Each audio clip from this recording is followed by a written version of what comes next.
Der Galgo Español, auch spanischer Windhund genannt, ist ein beinahe zerbrechlich wirkender, graziler Hund, der sich neben seiner Schnelligkeit durch enorme Robustheit auszeichnet. Er existiert in 2 Varietäten, als Rauhaar- und als Glatthaar-Galgo.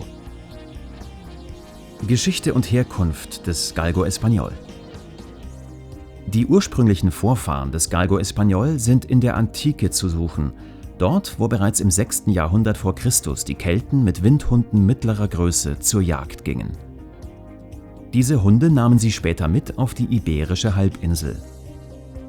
Als dann die Römer die Macht übernahmen, bekamen sie den Namen Canis Gallicus, was so viel wie keltischer Hund bedeutet. Daraus entwickelte sich im Laufe der Zeit der spanische Begriff Galgo, was der Bezeichnung für Windhund entspricht. Man geht davon aus, dass auch der arabische Slugi sowie der spanische Podenco Ibicenco in der Zeit zwischen dem 8. und 15. Jahrhundert zur Entwicklung der heutigen Rasse beigetragen haben. Vom 16. bis 18. Jahrhundert wurden dann etliche dieser spanischen Windhunde nach England und Irland gebracht, wo der englische Windhund, der Greyhound, entstand, der jedoch nicht ganz so zierlich ist wie der ursprüngliche Galgo Español. Erscheinungsbild des Galgo Español.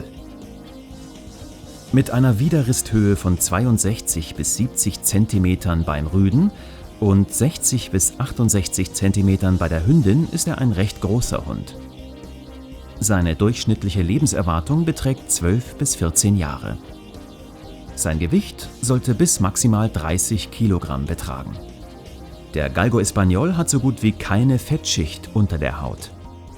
Ein richtig ernährter Hund dieser Rasse zeigt eine leichte Abzeichnung der letzten 2 bis 3 Rippenbögen. Es gibt ihn in 2 Varietäten, den Glatthaar- und Rauhaar-Galgo. Der Galgo Español wirkt zierlich und grazil. Sein Körper ist recht langgezogen.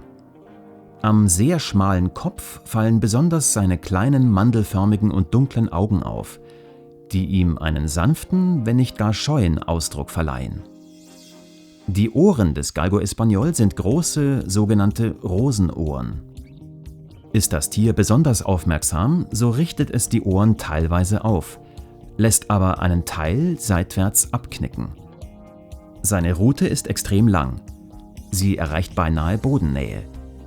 Beim Glatthaar-Galgo ist das Fell sehr kurz und fein sowie ohne Unterwolle.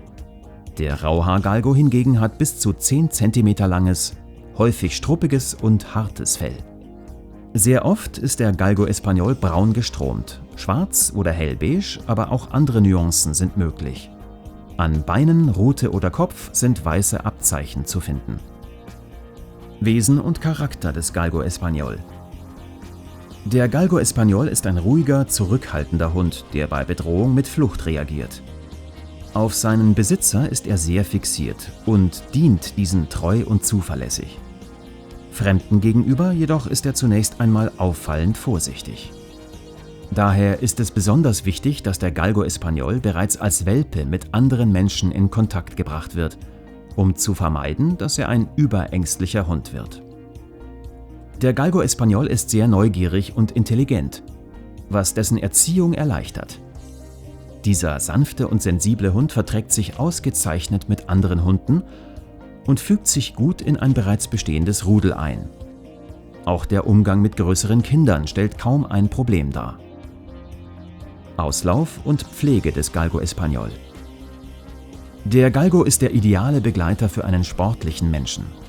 Wandern, Joggen oder neben dem Fahrrad herlaufen machen ihm ebenso viel Freude wie zum Beispiel das Coursing, bei dem er einer Hasenattrappe in freiem Gelände nachjagen kann. Das freie Laufen wird seinem Temperament gerechter als das Führen an der Leine. Wird er aber nicht richtig erzogen, so lebt er seinen Jagdtrieb aus und es ist schwierig, ihn abzurufen. Die Pflege des Galgo Español ist recht einfach. Während der Glatthaar-Galgo lediglich die normalen fellpflegenden Streicheleinheiten bekommen sollte, ist es beim Rauhaar-Galgo wichtig, durch regelmäßiges Bürsten der Verfilzung vorzubeugen.